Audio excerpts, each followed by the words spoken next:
इस पर और अधिक जानकारी के लिए मुस्ताक कुरैशी हमारे साथ जुड़ चुके हैं। मुस्ताक, शक्ति के वेदांता पावर प्लांट में इस हुए भीषण बॉयलर विस्फोट की शुरुआत वजह क्या सामने आ रही है? क्या किस तरह की लापरवाही की आशंका बताई जा रही है? बिल्कुल, देखिए, बड़ा हादसा है। औद्योगिक इकाई में इस तरह का छत्तीसगढ़ का ये अपने आप में बड़ा हादसा है। और हादसे के कारण की बात करें तो जो पहला तथ्य सामने आया था कि बॉयलर ट्यूब के फटने से ये पूरा हादसा हुआ था, लेकिन आखिर बॉयलर ट्यूब फटा क्यों? तो इसके पीछे सीधा सीधा कारण समझ में आता है कि कहीं न कहीं ये एक लापरवाही है, क्योंकि लापरवाही की जो बात है, जो सूत्रों से हमको पता चला है कि अधिक उत्पादन करने के चक्कर में जो प्रेशर था उसे बढ़ा दिया गया था। और उस प्रेशर को जो कल पुर्जे थे, जो बॉयलर ट्यूब की जो तमाम जो मशीनें थी वो पुराने थे और उस प्रेशर को झेल नहीं पाए, और इस वजह से ये जो पूरा हादसा है वो सामने आया है। तो कहीं न कहीं ये एक सुरक्षा जो मानक होते हैं उसको तोड़कर, उससे हटकर काम करने की तमाम जो लापरवाही थी उसके कारण इतना बड़ा हादसा हुआ है। और ये पहला बार नहीं है कि शक्ति जिले के किसी प्लांट में इस तरह का कोई लापरवाही के कारण हादसा हुआ हो। इससे पहले भी कई एक और प्लांट है एरकेम, वहां पे लिफ्ट गिरने से 5 लोग मर गए थे। और वेदांता प्लांट की बात करूं मैं तो पिछले साल अक्टूबर 2025 में एक व्यक्ति की मौत हुई थी।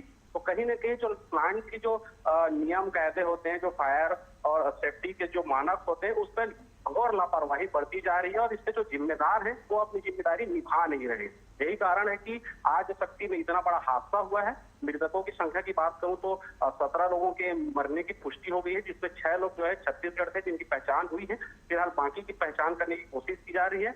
और अभी भी प्लांट का वो जो हिस्सा है जहां पर ये पूरी घटना हुई थी, देर रात तक वहां पे जो पानी का रिसाव था वो जारी था। और अभी भी उस एरिया पे पुलिस ने जो है घेर रखा है। तो देखने वाली बात होगी कि इस तरह की लापरवाही हुई थी। मजिस्ट्रियल जांच की बात हुई है, जांच में क्या कुछ सामने आता है, क्या दोषियों पर कार्रवाई होती है, ये बड़ा सवाल होगा। क्योंकि इससे पहले जिस प्लांट में लिफ्ट गिरने से मौत की घटना हुई थी वहां पर भी जांच की बात कही गई, और उसमें एफआईआर भी हुआ था। लेकिन अभी तक उस एफआईआर में किस पर कार्रवाई नहीं की गई है।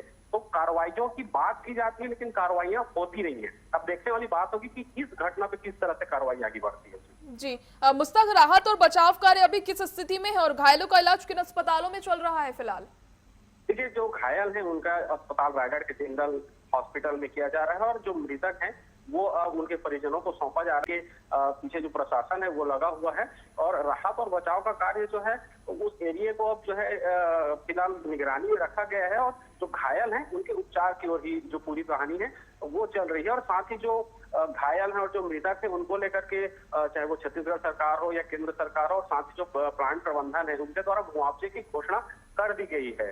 तो देखने वाली बात होगी कि जो और घायल हैं उसमें अभी भी कुछ ऐसे लोग हैं जिनकी स्थिति को गंभीर बताया जा रहा है। तो हम सब उम्मीद करते हैं कि जो मृतकों की संख्या है वो और ना बढ़े, क्योंकि कल जिस प्रकार से जानकारी आई थी, पहले 4 से 5 लोगों की, फिर 10 से 12, और देर रात होते होते 13-14, और आज 17 लोगों की जान चली गई है। तो हम अब उम्मीद करते हैं कि ये जो संख्या है इसी यही रुक जाए, लेकिन कुछ घायल है जिनकी स्थिति अभी भी गंभीर बनी हुई है।